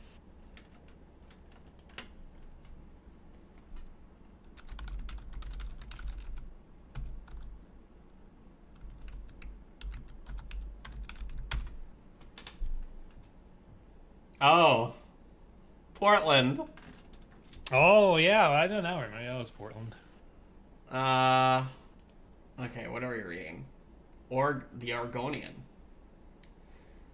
A story of a Portland cancer patient who criticized her medical clinic's support for transgender rights racked up millions of views on social media last week, garnered the attention of both conservative and national news sites, and set off alarms after someone called in a bomb threat to the medical clinic, forcing it to shutter its doors Friday. The firestorm of attention came after patient Marlene Barbara said her healthcare provider, Oregon Health and Science University, told her it'll no longer treat her after she complained about its display of a transgender pride flag and made what it called disrespectful and hurtful remarks about the LGBTQ community and staff at OHSU's Richmond Primary Care Clinic in Southeast Portland.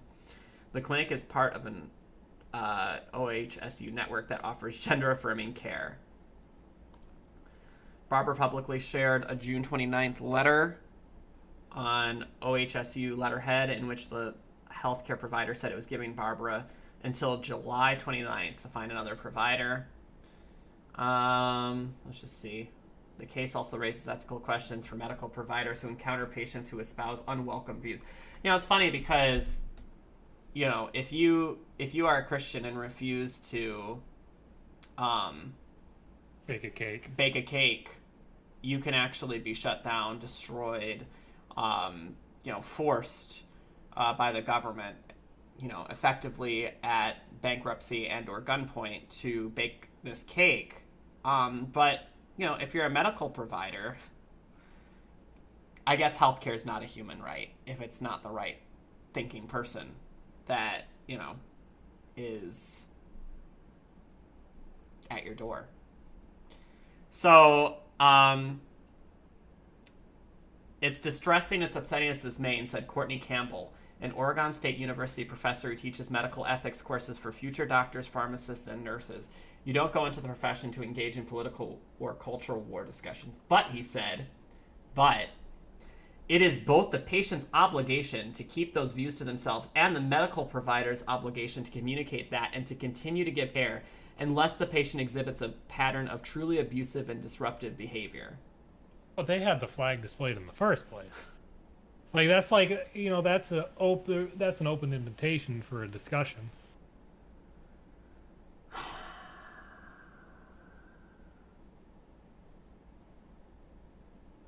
And then it goes into, just last month, a man visiting a patient in the maternity ward at Legacy Good Samaritan Medical Center in Northwest Portland shot and killed a security guard after 3 days of making threats to hospital staff. Okay, doesn't say he made threats to hospital staff based on a transgender flag. He just made threats to hospital staff. Maybe if somebody's making threats, that's a little bit different than, not liking a transgender flag. I mean, here's the thing. It obviously wasn't dire because they decided to give her a month, right? They were like, wait, was that it? It was June 29th?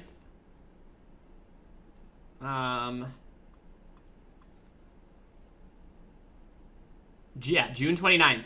So they said, we're going to give you till July 29th. So obviously it's not urgent. It's not like they were like, oh, you have to get out now. You are displaying, horrible behavior. It's just clearly it's okay because you gave her 30 days.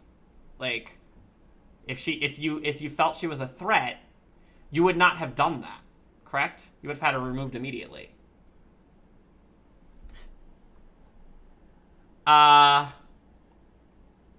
And it's though, at that point, would you even trust going there, even with the 30 days? I feel like they would intentionally harm me in some way if I were in that position. And it's funny because they're just not going to... They're not going to care. Nothing's going to happen to them. She can sue him. She can do whatever she wants, but are you going to hear about this? Oh, I guess she said she's now talking to lawyers about her options. I mean, for me, I would not want to visit them again. I don't know. I mean, this is in Portland, so she may not have very many options because probably most of the places in Portland are going to be very similar to this after her, story has been out. But, that being said, I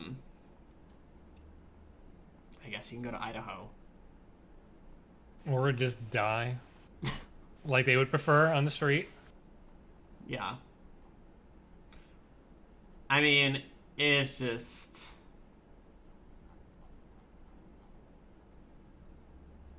But, yeah, you're not going to hear anything about this. Like,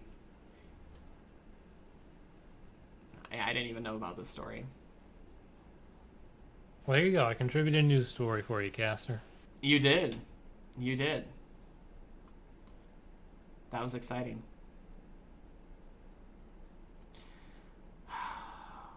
But I think that's going to do it for me tonight because I have to get a few things done tonight still. So You have to go to the grocery store. I have to go out, not to the grocery store. I have to go out for, well, I could go to the grocery store, but I have to buy a few things, but I probably would just end up going to Wawa. So, but thank you for joining me. I appreciate it. We'll be back tomorrow with Resident Evil 5 and all cutscenes, don't forget. All cutscenes, all treasures. Is it even possible? I think it freaking possible? The only thing harder is doing all items, no map, all unlocked doors in Resident Evil. I think that's the only more difficult thing. So, you know, I mean, but this is not too bad, like, compared to that. Oh my god. Whoa, sorry, what's that? Sorry, Discord has the soundboard thing. Oh. I'm sorry about that. Okay. All right. Well, thank you all for being here. I appreciate it. We'll be back tomorrow. We'll be doing, like I said, some Resident Evil 5. Both Starlight and I will be back and finishing up. I've always wanted to get all the treasures in Resident Evil 5, so now we will do it. Hopefully the game is still saved. I don't even remember if I'm Sheva or Chris. I don't remember, but I guess I'll find out. So you guys take care, have a good night, and I'll see you next time. Good.